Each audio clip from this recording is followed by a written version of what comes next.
한국직업방송 투데이 잡스 3.0 구독과 좋아요 부탁드립니다. 네, 오고 가는 수다 속에 피어나는 인사이트 뉴스는 네모다. 오늘은 뉴스는 역사다로 함께하겠습니다. 김재훈 강사님 모셨어요. 어서 오십시오. 안녕하십니까. 예, 자 뉴스는 역사다 본격적으로 좀 시작을 해볼게요. 지난 4월부터 4.19, 5월에는 5.16, 6월로 왔으니까 6월 민주항쟁에 대한 이야기를 해보도록 하겠습니다. 제가 뭐 일부러 이렇게 의도한 것은 아닌데 네. 그때 잠깐 얘기해 주셨잖아요. 4월, 5월, 6월에 항쟁이 많은 아, 이유는 맞습니다. 네, 계약을 하고 아, 그렇죠. 사람들이 많이 모이기 때문이다 이렇게 네. 얘기하셨는데 한동안 이 역사에 대한 조명들이 좀 있었죠. 탁하고 친이 억하고 죽더라. 영화에도 많이 나오는 역대 최악의 망언으로 대표되는 박종철 열사 고문치사 사건, 이한열 열사 최루탄 피격 사건이 떠오르는 영화에서 많이 네. 등장을 하죠. 1987이라는 영화에서 네. 거의 그 영화는요 다큐멘터리입니다.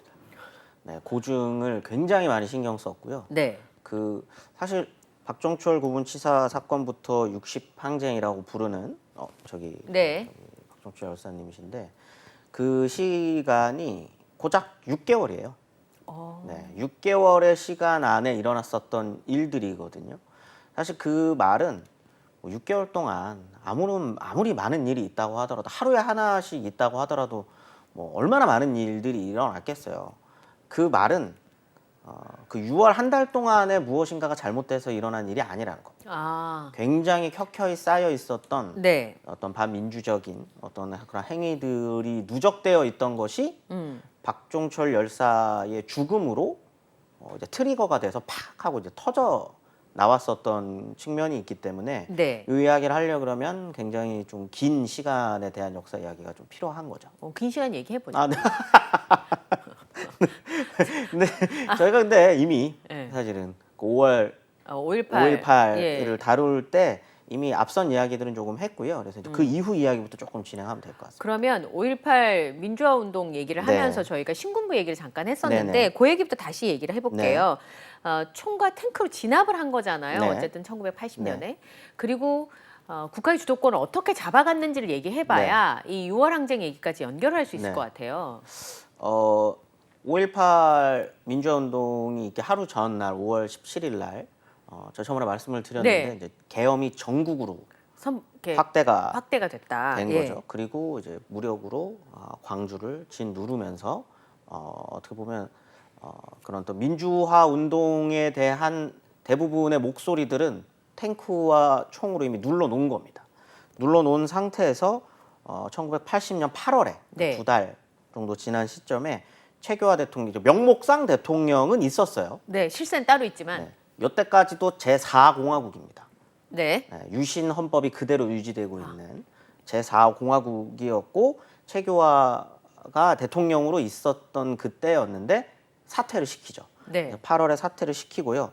9월이 되면은 이때도 마찬가지입니다. 똑같이 4공화국 헌법으로 예. 통일주체 국민회의에서 간선제로 전두환을 대통령으로 뽑는 거죠. 아, 간선제로. 예, 네, 그러네요. 어차피 뭐 유신 헌법은 시절이니까. 예. 유신 헌법에서는 예.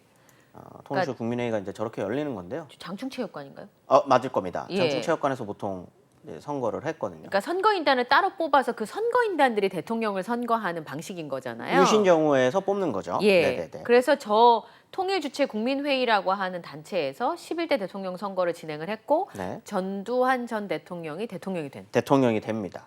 근데 그리고 한 달 뒤에 네. 헌법을 바꿉니다. 에? 유신과 우리는 다르다라고 하는 걸 보여주고 싶었던 거죠. 어떻게 보여줘요? 그래서 만들어지는 게 7년 단임제. 아, 네, 나는 7년 박정희 단임제. 전 대통령처럼 여러 번 하지 않는다? 네. 유신 헌법 같은 경우에는 6년이고요. 네. 6년 동안의 임기가 있고 중임 제한이 없어요. 아, 그럼 몇 번이든 할 수 있어요? 네네네. 이제 그게 이제 유신 정권, 유신 헌법이라고 하는 게 그래서 종신 대통령을 만드는 거군요. 거다라고 하는 비판이 있었기 때문에 그걸 신경을 썼겠죠. 예. 그래서 이제 전두환은 7년 대신 단임으로 간다. 난 한 번만 한다. 한 번만 한다라고 하는 이야기를 하고 새 헌법을 공포하는데 그게 5공화국인 겁니다. 드라마 제목이라고 생각하시는 분들도 계실 텐데. 네. 예. 그래서 헌법이 이제 1980년 10월에 헌법이 만들어지는 거고요. 예, 그 10월에. 헌법에 기초해서 1981년 3월에 예. 전두환이 이제 본인 말로는 이제 선거인단 투표로 제5공화국의 대통령으로 취임을 하는 거죠. 그럼 선거 2번 한 거예요? 2번을 한 겁니다. 그러니까 아, 이건 1년 사이에 몰랐네요. 네. 예. 유신 헌법에 기초한 대통령으로 본인이 됐다가 네. 그것과 나는 유신과 다르다라고 하는 걸 결별을 하기 위해서 끊고 예. 새 헌법을 만들고 그 헌법에 입각해서 81년 3월에 다시 선거를 해서 대통령이 되는 거죠. 그러니까 그럼- 대통령을 2번 한 겁니다. 아, 그래요? 네네네. 몰랐네. 예, 죄송합니다. 네. 그러면 그 전에도 통일 주체 국민회의라고 하는 선거인단을 통해 대통령이 됐는데 다시 선거인단을 만들어서 자기가 다시 대통령을 하게 그렇죠. 된 거네요. 네. 그러면 똑같이 간선제로. 그러면 7년으로 계산하는 건 1981년부터 7년인 거예요. 그렇죠. 네. 그럼 조금 더 1981년 기준 이제 예, 7년. 7년 동안 네. 단임제로 본인이 단임제로 대통령을 하겠다. 예. 문제는 이제 신군부가 주장했었던 많은 이야기들인데 말은 혹시 그때 기억이 나시나요? 80년대 네. 가장 많이 나왔었던 이야기들이 있거든요. 정의사회구현이요? 그렇죠. 예, 정의라고 하는 걸. 정의가 무엇인지 굉장히 어떻게 보면 굉장히 좀 추상적인 개념일 수 있잖아요. 그거를 신군부가 독점을 한 거죠. 우리가 정의사회. 정의를 구현한다. 그래서 사회정화 운동이라는 거를 이제 펼치기 시작하고요. 정의사회 구현을 하는 정당이 또 필요하지 않겠습니까? 그렇겠죠. 네, 그래서 민주정의당이라고 하는 걸 민정당. 민정당. 사람들이 이제 민정당으로만 기억하는데 그 맞아요. 플레임이 민주정의당. 민주정의당. 좋은 얘기는 사실 다 그쵸, 갖다 뭐. 붙인 거죠. 네. 민정당을 창당을 하고 마찬가지로 이제 그들이 간선제를 통해서 대통령 뽑는 제도가 이제 5공화국인 건데 일단 야당이 필요하잖아요. 있어야죠. 야당이 있어야 되잖아요. 이제 신민당의 주요 정치인 같은 경우에는 일단 정치 활동을 금지시킵니다. 저희가 이제 흔히 얘기하는 이제 삼김이라고 예. 불리는 분들뿐만 아니라 이제 주요 정치인들 같은 경우에는 정치 활동을 금지시키고요. 예. 대신에 야당을 자신들이 만들죠. 야당 어떻게 만들어요? 안전 그 기획부 안기부? 이제 지금 국정원? 국정원의 이제 전신이죠. 네. 제가 이게 헷갈려요. 중정부터 이렇게 이름이 하도 많이 바뀌어가지고 안기부에서 관제 야당이라고 해서요. 네. 관에서 야당을 따로 만듭니다. 정당을 따로 만드는 거죠. 여러 정당을. 왜냐면 선거할 때 사람들 입장에서 헷갈리잖아요. 그러면 네. 그런 걸 노리는 거죠. 그렇게 해가지고 관제 야당을 만들면서 이제 국회까지도 장악을 관에서 한 거네요. 장악을 할 수 있도록 이렇게 만들어내는 거죠. 오. 그러면서 사회를 이렇게 조금씩 장악해 나가기 시작한 겁니다. 예. 아까 정의사회 구현이라고 얘기하셨는데 정의라고 하는 게 정의 내리가 굉장히 어렵잖아요. 그렇죠. 예.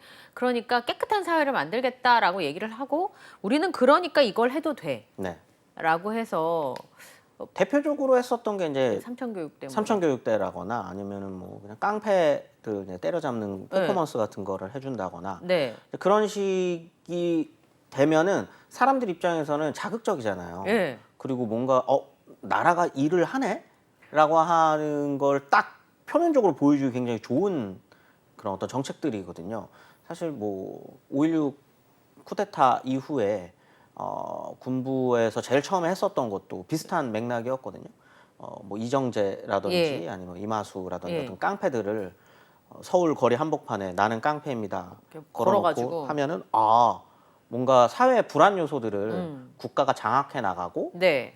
역시 총등 군인들이 음. 나라를 잡으니 이렇게 깡패들도 잡아주고 좋네라고 하는 인식이 이제 생기는 거죠. 그것만이 정의인 것처럼 보여지는 이미지들을 이제 만들어 나갔었던 거죠. 네. 근데 민주주의라는 게 시끄럽지 않을 수가 없는데 시끄럽지 않도록 양분법으로 네. 우리가 아니면 적이고 네. 적은 다 때려잡아야 되니까 폭력적인 통치가 가능할 수 있도록 네. 사회 시스템을 이제 만들어간 건데 그렇죠. 그 이름은 정의사회 구현이니까 그렇죠. 거기 속하지 않으면 안정인 거잖아요. 그렇죠. 비정의, 비정의가 되는 거죠. 반정의가 되는 거죠. 그러니까 비판을 아예 못하게 네. 입을 막아놓는 조치인 건데 근데 사실은 광주민주화운동이 발생했던 상황만 네. 봐도 그 선생님께서 늘 말씀하시는 것처럼 한국 사람은 잘 참지 않는다. 그렇죠. 예, 그런 얘기를 하셨었잖아요. 1980년대 너무 오래된 기억이어가지고 1980년대의 대한민국은 어땠을까요? 한국인들은 잘 참지 않는다는 걸 사실 이 정도가 됐으면 예. 5공화국도 알고 있죠. 왜냐면 이미 서울의 봄이라고 하는, 물론 그게 광주 민주화 운동이라고 하는 굉장히 가슴 아픈 역사로 이어지긴 했지만, 서울의 봄을 통해서 한국의 지금 시민사회가 어느 정도 이 정도로 성숙해 있고 민주주의에 대한 갈망이 어떤 크다. 갈망이 크다라고 하는 걸 알고 있었기 때문에 5공화국 입장에서는 그것이 부담스럽습니다. 그러니까 폭력적인 방법으로 그 통치하는 것이 어느 정도 한계가 있고 네. 그 시민사회나 민주주의를 바라는 사람들이 네. 굉장히 큰 출혈과 희생을 감수하고라도 그렇게 갈 거라는 것도 어느 정도 알고 있는 알고 거잖아요. 그렇기 때문에 뭐 대표적인 정치인들 같은 경우에는 정치 활동을 금지시킨다거나 이렇게 억눌렀지만, 전체적인 시민사회의 어떤 움직임들을 다 억누를 수는 없습니다. 그러다가는 난리가 나죠. 예. 한국인들은 참지 않으니까요. 그렇죠. 네, 그러다 보니 여러 가지 어떤 그런 자율화 조치라고 하는 것들이 이루어져요. 그 세대, 딱 그 세대실 것 같은데, 야간 통행 금지를 폐지시키고요. 그 세대는 아니에요. 아, 그렇습니까? 예. 네. 교복 두발 자유화. 그거 언니들 얘기죠. 아, 그렇군요. 전 아니에요. 죄송합니다. 아, 네네. 근데 그때는 교복을 학교마다 다른 교복이 아니라 전부 다 같은 교복을 입었다가 네. 그게 이제 없어지게 된 거잖아요. 네네, 예. 그렇죠. 그런 게 이제 82년, 83년에 이제 조금씩 그런 걸 변화시켜 나가고, 대학교에서, 원래 대학에서 어떤 그런 좀 시민사회 운동과 연결되어서 어떤 학생 운동을 할 수 있는 그런 조직들 같은 경우에 동아리에서 많이 그렇죠. 그런 거를 하잖아요. 그러니까 음성적으로 서클을 하지 마라. 대신 동아리를 만들어서 활동을 해라라고 하는 걸 풀어줘요. 그리고 동아리 활동을 풀어줍니다. 그 영화 1987에도 네. 보면은 그 강동원 예. 씨가 참 현실감이 없어요, 예, 그분이. 예. 예. 김태리 씨를 꼬시는, 아니 그 꼬시는 게 이제 이성적으로 꼬시는 게 아니라 네. 동아리에 들어오게끔 이렇게 꼬시는 장면이 있어요. 네. 근데 거기서 나오는 게 뭐냐면, 그 원래는 이제 학생 운동을 하는 조직인데, 네. 명목상 걸어놓기로는 만화 동아리라 그러거든요. 아.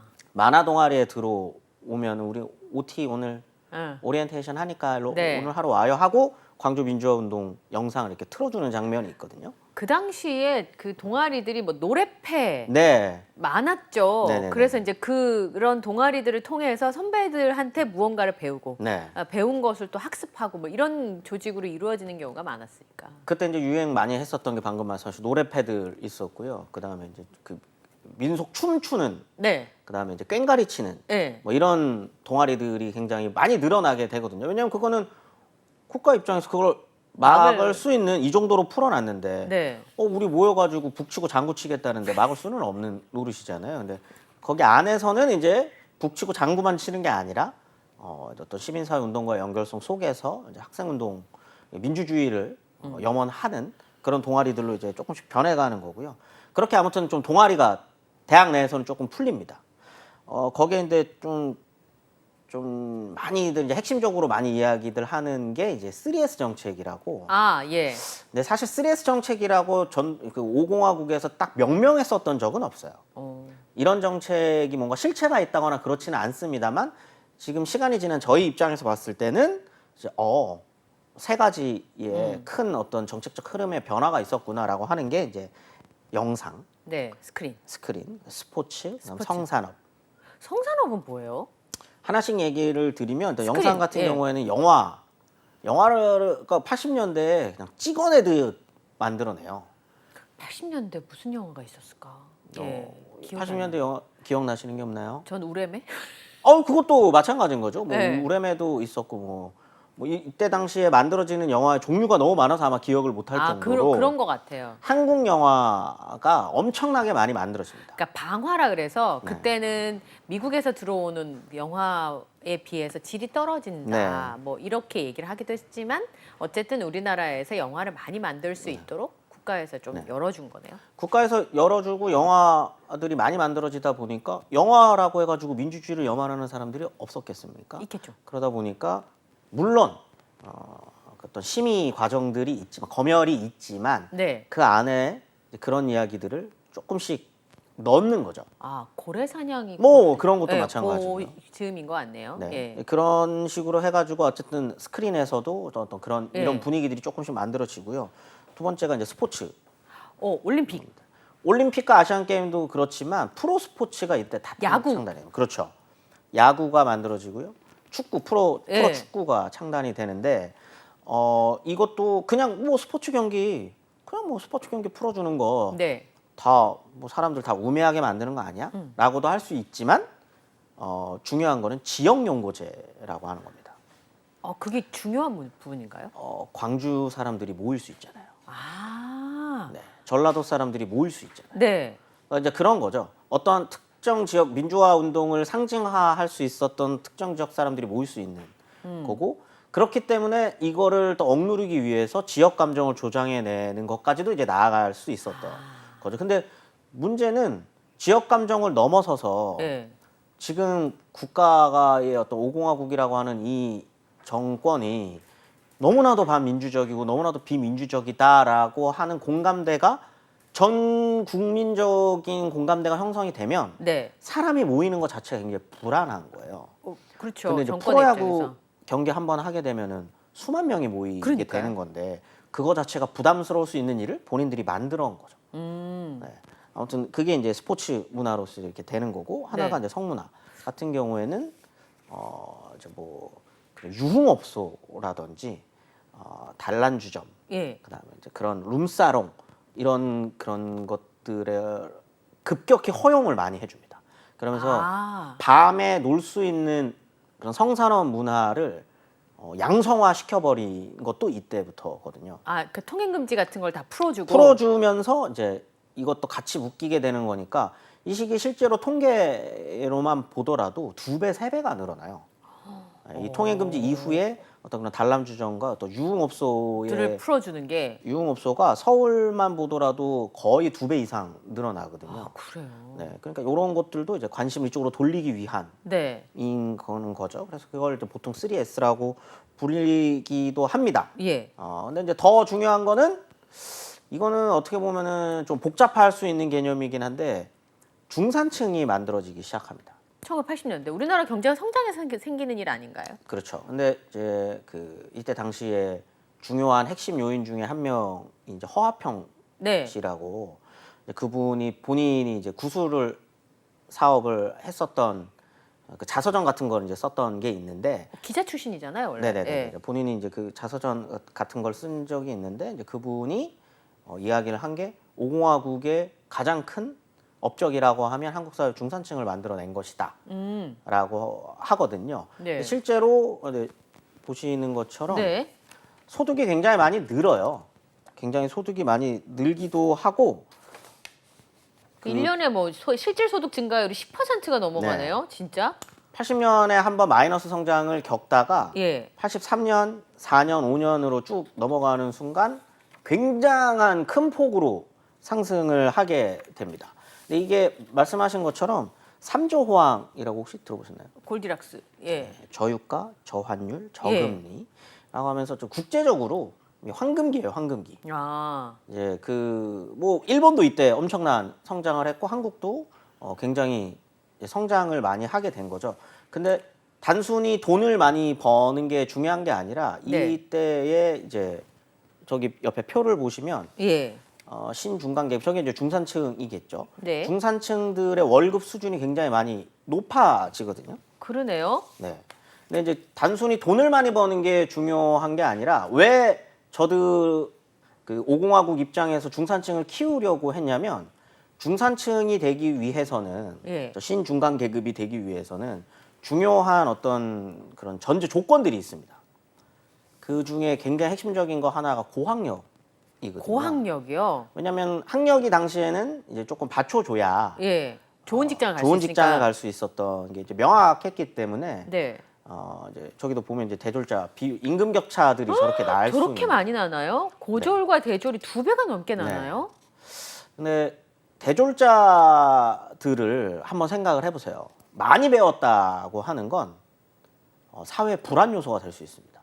대학생들이 모여서 이제 네. 예, 그런 거 하니까. 민주주의에 대한 학습도 훨씬 많이 더 많이 많이 돼 되어 있는 있으니까. 존재들이고, 그렇기 때문에 어떤 사회의 어떤 그런 방향성을 결정할 수 있는 중요한 주체들이거든요. 예. 그러니까 이들을 장악해내지 못하면 이들이 사회 불안 요소로서 시위의 주도적인 세력이 될 수 있는 거죠. 네. 그렇기 때문에 5공화국 입장에서는 저 중산층을 안정적으로 자신들의 지지 세력으로서 끌어내야 할 필요가 있었던 거죠. 예. 폭증하는 중산층을. 그래서 저들을 잡아야 하는데 그 잡는 과정에서 만들어지는 것들이 아까 그 자유화 조치도 사실 중산층들이 사실 누리기 굉장히 좋은 많은 문화적인 것들인 거잖아요. 네. 그래서 그런 노력들을 엄청 많이 했었던 거죠. 근데 실제로 당시에 내가 중산층인가? 네. 당신은 중산층인가요? 라고 이제 물어보면 예. 저렇게나 많은 사람들이 스스로를 중산층이라고 인식을 하고 있었던 거죠.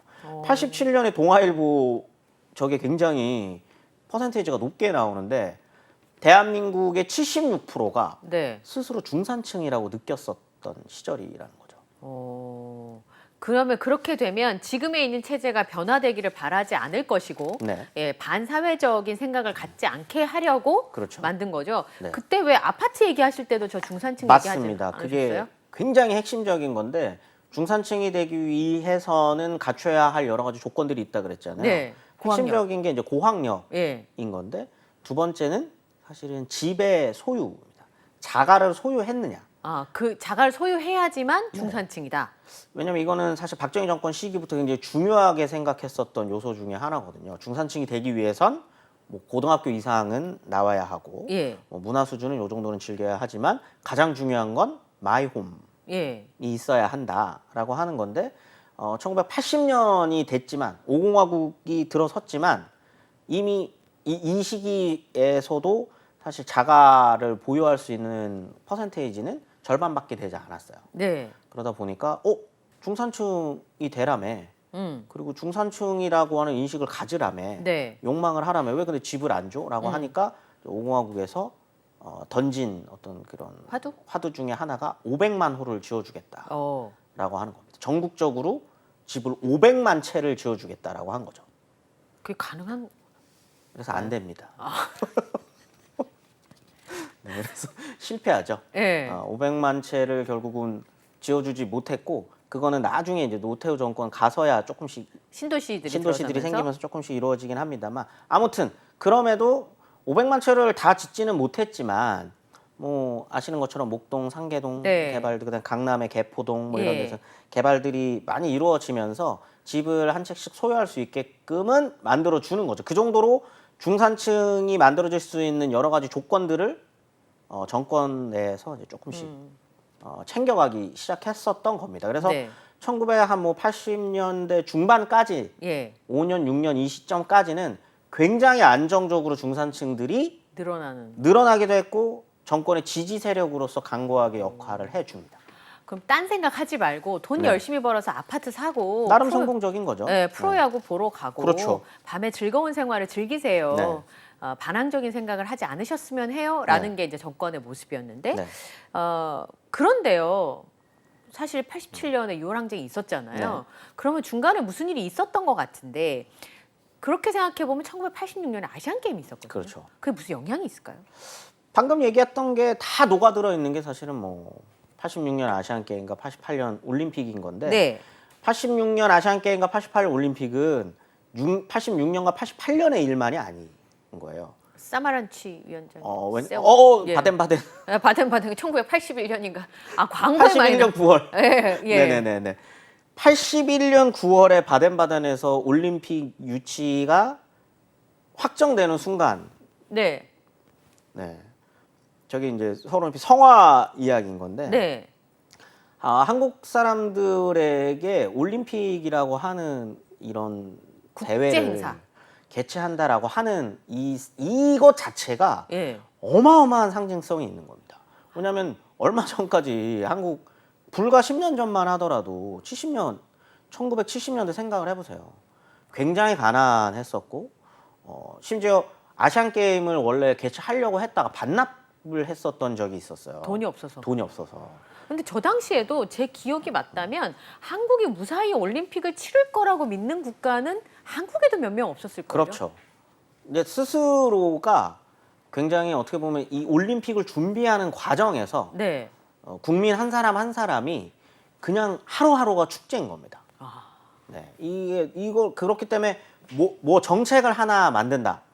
뭐 예를 들어서 뭐 지하철에 뭐 화장실을 하나 만드는 네. 것도 올림픽을 위해서 만드는 거예요. 그러니까 모든 이 메가 스포츠 행사잖아요. 네. 이 메가 행사를 진행하기 위해서 뭐만 하면 올림픽을 위해, 뭐만 하면 아시안 게임을 준비해야 하니까가 네. 돼도 사람들은 그렇지. 국제 행사인데. 국제 행사니까. 저 앞에 일자가 아마 서울 올림픽 대회 1일 남았다라는 거예요. 그럼 저거 999일부터 계속 카운팅을 하고 있었던 거죠. 하면서 저걸 보면서 이제 뭘 해도 두발 자유를 해도 네. 올림픽을 위해서 하는 거고, 중산층이 만들어지는 것도 올림픽을 위한 거고, 프로 스포츠가 만들어지는 것도 올림픽을 위한 거고. 제가 왜 저 말이 와닿냐면 1984년에 LA 올림픽이 있었어요. 네.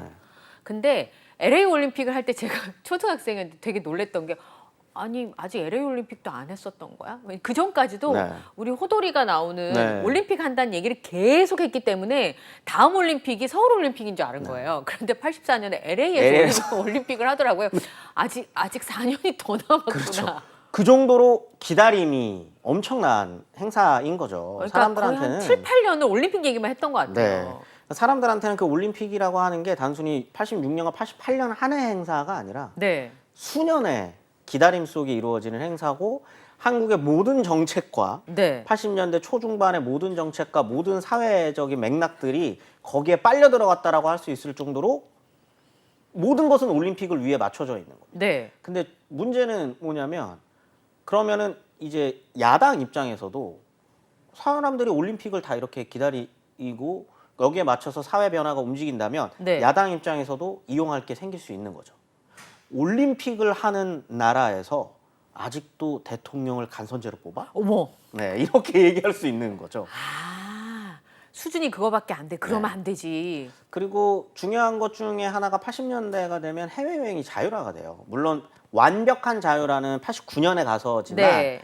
허가를 해주면서 조금씩 풀려나가기 시작하는 건 80년대가 되면은 해외여행을 나갈 수 있게 됩니다. 허가제지만. 보는 게 이제 생기는 거죠. 그게 굉장히 중요한 거죠. 다른 나라 가봤더니 저기는 대통령을 직접 뽑네? 어. 라고 하는 거를 본다는 건 굉장히 중요한 인식의 변화일 수 있거든요. 예. 그게 조금씩 고학력자들을 통해서 한 거죠. 벌어지게 되는 거죠. 그럼 아까 중산층이 어떻게 보면 정권의 지지 세력이었는데, 그런 고학력자들, 그다음 그런 중산층들이 보기에 부끄러운 나라가 된다라고 하면 네. 그들이 지지 세력에서 급격한 반대 세력으로 넘어갈 수 있는 거죠. 그 핵심 중에 하나가 올림픽일 수도 있는 겁니다. 우리 대한민국에서 올림픽을 이제 한다는데 중산층 네. 입장에서 우리가 아직도 네. 우리 중산층이고 이렇게 고학력이고 돈도 많이 버는데 네. 다른 나라 갔다 왔더니 나 저번에 출장 갔다 왔는데 거기는 직접 뽑던데 근데 우리나라는 이게 뭐야? 그런 인식의 전환이 생길 수 있는 거죠. 이제 그 중산층들을 자극하기 시작하는 게 이제 야당 입장에서, 신민당 입장에서는 것 봐. 이제 한국도 변해야 되는 시점이라니까? 네. 라고 하면서 헌법을 바꾸자라고 하는 얘기를 들고 나오기 시작합니다. 그런데 88년 올림픽 1년 전에 이 민주화 항쟁이 있었다는 게 뜻대로 생각대로 역사는 흘러가지 않는다는 걸 보여주는 반증인데요. 그래서 87 민주화 항쟁 80년 6월 10일 민주화 운동. 예, 그 얘기는 저희가 다음 주에 다음 주인가요? 해보도록 하겠습니다. 네네네. 네, 지금까지 김지원 역사 강사님과 함께 제가 넋을 놓고 듣다가 방송 시간 끝나가는 걸 깜빡했어요. 예, 오늘 이야기 말씀 잘 들었고요. 다음 주에 또 뵙도록 네. 하겠습니다. 고맙습니다. 네, 감사합니다.